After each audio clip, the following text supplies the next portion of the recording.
የአፄ ምኒልክ የህይወት ታሪክ። አፄ ምኒልክ የተወለዱት በ1912 ዓ.ም በ1936 ዓ.ም በሸዋ ክፍለ ሀገር በአንጎበር ወረዳ ተወለዱ። ከአፄ ጎበላ ድንግል ልጅ ከሆኑት ከአፄ ያዕቆብ ትውልድ በ13 የዘር ሐረግ የቆጠሩ ከአያቶቻቸው ስላሴ የሸዋ ንጉሥ ኃይለ መለኮት ይመለሳሉ። ወይዘሮ እንደጋዩ ያገቡ ሚካኤል ምኒልክ ይወልዳሉ።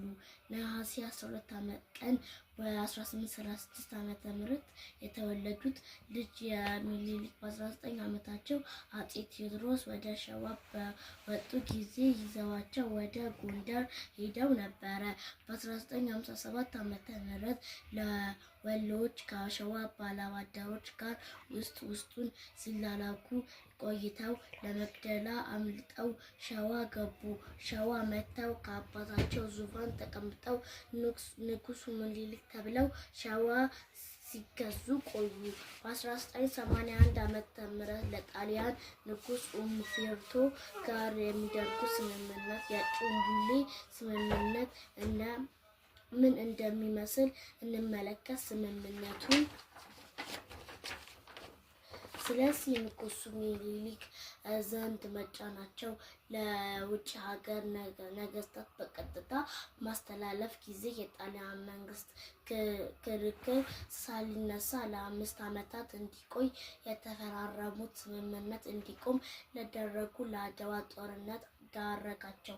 ወይዘሮ ጣይቱ በንጉሱ የተሰራቸው ሲፈጽሙ ተቃውማለች።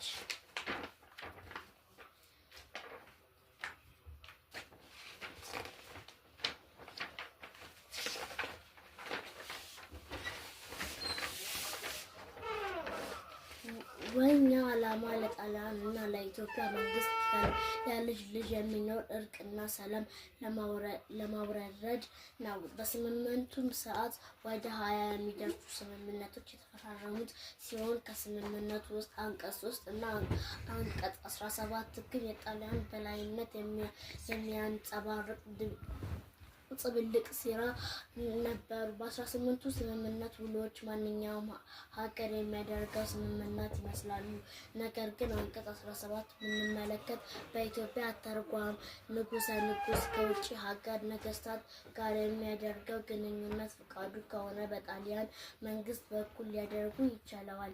በኢትዮጵያ መንግስት ከውጭ ሀገር መንግስታት ጋር የሚያደርገውን ግንኙነት በጣሊያን መንግስት በኩል ሊያደርግ ይገባዋል።